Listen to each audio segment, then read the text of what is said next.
We are in AP Calculus self-check 3.1. All right, let's read. We have the graph of f prime shown above. It says graph of f prime here, says f prime here. Make sure you're reading this correctly. We're looking for intervals where f is increasing. So f increasing, you always go back to your speed sheet definition. F increasing means f prime is greater than 0, f prime is positive. And then you ask yourself, on a graph of f prime, what is f prime? We all shout out? Height. So I'm reinterpreting this as height is greater than 0. On this graph, where is height greater than 0? And it's between -2 and 1, and between 1 and 3. Between -2 and 1, and between 1 and 3. The correct answer here is B. I'm sad. All right, give me a thumbs up, thumbs down. You got it correct, got it incorrect. All right, good. Number 2, function f is defined in the closed interval. In the graph of the derivative f prime is shown above. It says f prime here and there. Make sure we're reading it correctly. How many points of inflection does the graph f have? So this is an FIP that's asking for. The definition of an FIP is what? Shout out. Sign change. F prime or f double prime? F double prime. F double prime sign change. There it is. And then we interpret. On a graph of f prime, what is f double prime? We all shout out. Slope. Slope.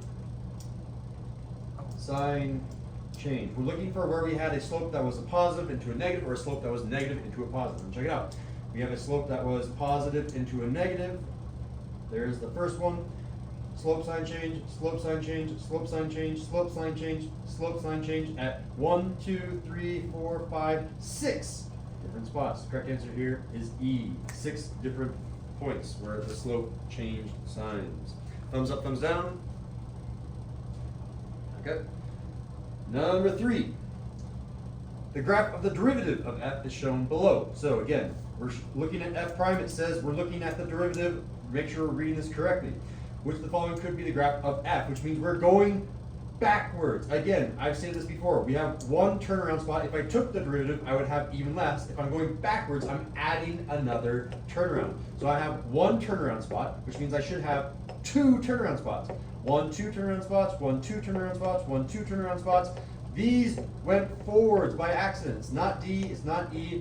This would be as if it was asking the question backwards. If this was a graph of f and we were looking for f prime, then it could be one of these. The What? next. Okay, go on, sorry. So again, we were going backwards, which means we're adding on another turnaround spot. If I was asked to go forwards, I would be getting rid of a turnaround spot. The next thing I'm going to be looking for is what side am I? Check out the right hand here.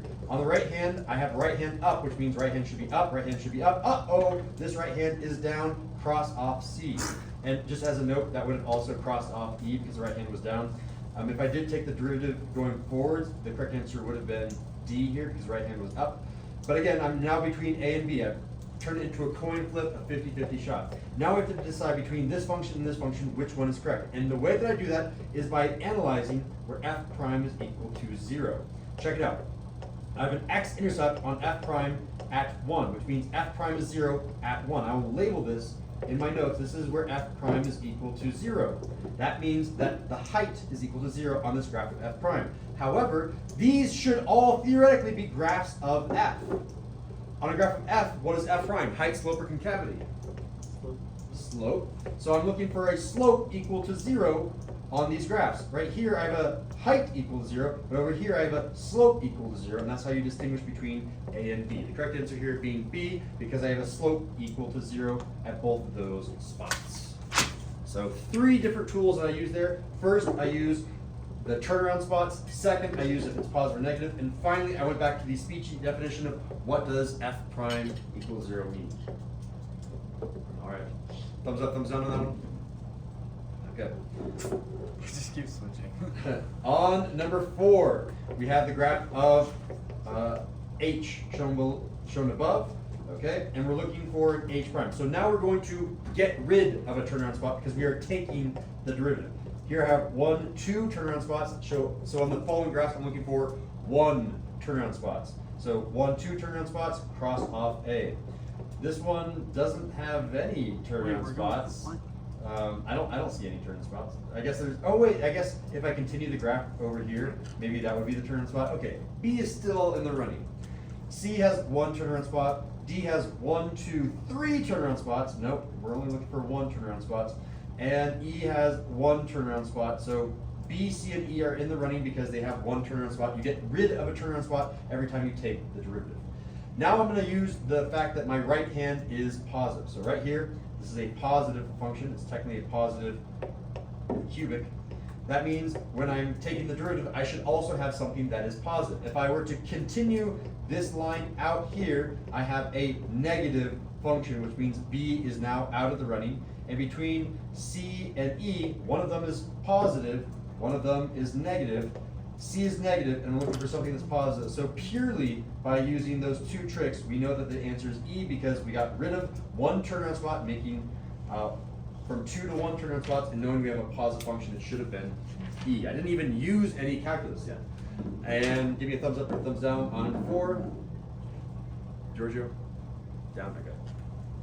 I put D. We went the wrong way. On to number 5. Which of the functions sketched below is increasing at a decreasing rate? So these are going to be common for us in the future, but increasing means f increasing. The definition of f increasing is where f prime is greater than 0. Because each of these are just functions, these are all graphs of f, graphs of f, graphs of f. On a graph of f, what is f prime? Slope. Slope. So this is where I'm asking for slope that is positive. Where do I have a positive slope? So let's go ahead and just using this first little bit of information. This has a positive slope everywhere, A is in the running. B has a negative slope everywhere, B is out of the running. C has a positive slope everywhere, it's in the running. D has a negative slope everywhere, D is out of the running. And E has a negative slope everywhere, E is out of the running. Just by knowing that this was increasing, it was between A and C. Now I have to distinguish between the two at a decreasing rate. That means that the rate, and this is something that I'll be talking about more in the future, this is probably the first time I'm talking about, whenever you see something that talks about rate, you look at what it's talking about and take the derivative of whatever you're talking about. Because this rate was talking about this increasing, we take the derivative again. This was talking about f prime, and this is going to be talking about f double prime, and that is decreasing, which means f double prime is negative. It's less than 0, so you can say f double prime is negative here. F double prime on a graph of f is not height, not slope, but concavity. So we're looking for something that has, that's not how you spell concavity, something that has a negative concavity or a concave down. This one is concave up, so A is out of the running, and C is concave down. The correct answer was C. And again, you have never seen a problem like that. This is me teaching you. Whenever you see something that's talking about decreasing or rate, either of those 2 words, you look at what you were talking about before and take the derivative of that thing from before. So if you see another decreasing, take the derivative of this thing and say, ha, that's a second derivative, because this was a first derivative. Correct answer is C. Thumbs up, thumbs down. Oh, Yeah, wow, we you all got got it. Good job.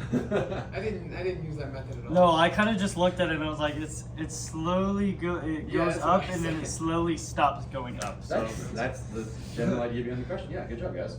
And finally, we have number 6. Again, I immediately see it's a graph of f prime, and it tells me that the graph of the derivative is shown above. So it shows us twice that it's f prime. And it tells me that the graph has horizontal tangent lines, and let me draw them, at x is equal to -1, at x is equal to 1, and at x is equal to 3. So all of these have a horizontal tangent line, meaning that this instantaneous slope is a horizontal line. And then keep reading, at which of the following values of x do we have a relative maximum? Okay, well, let's go ahead and define. wait, what? An f max, by definition, is where f prime, f double prime, what am I doing with here? F prime F prime positive. goes from a positive to a negative. On a graph of f prime, what is f prime? Height, slope, or concavity? Height. It's going to be height. Goes from a positive to a negative. Okay, where do I have a height that went from a positive to a negative? The height was negative down here and went to a positive up here. Not you. The height went from a positive to a positive. So not you. The height went from a positive to a negative. You, and only you. Only the 4. Correct answer, C. What? That was that sucks. Again, it's testing your definitions. Do you know what an F relative max Wait, is? but 4 is not As enough? soon as you see relative max, 4 only C, right? No, but like x is equal to 4. Oh. They give you the CVs, that's it. It gave you critical, well, these are potential inflection points, really. Those are pips. This one is a pip, this one is an actual if, this one is an actual if, but this one was a potential inflection point. Again, you always go back to the definition of your speechy. When you see F relative max, if you're gonna make a mistake, write out what F max is. It's F prime that went from a positive to a negative, and then reinterpret F prime on whatever this graph is and say that's height. And then go back and say height went from a positive to a negative, and say, okay, height went from this positive to a negative. You always start with the speechy definition, interpret the speechy definition, and apply it to the problem.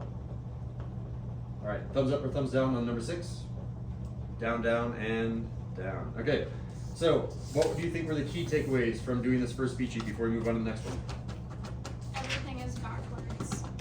Some things are backwards, some things are forwards. For example, number 4 was forwards and number 3 was backwards. Wait, so okay, so I'm honestly if the really graph confused is, about if the that. graph is f prime and you're looking for f, You're what do going you? backwards.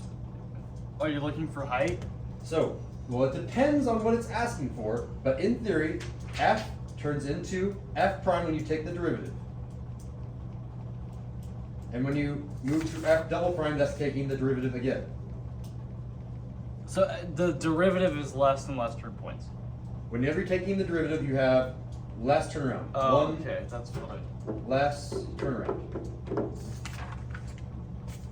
And again, one less turnaround. like a third.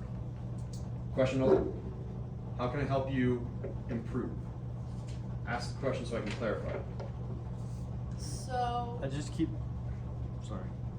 it's adding turnarounds. When I'm going backwards, that means I'm going one more turnaround spot. Yes. Dave, you have a question? No, Well, it's I just guess like- I made some mistakes.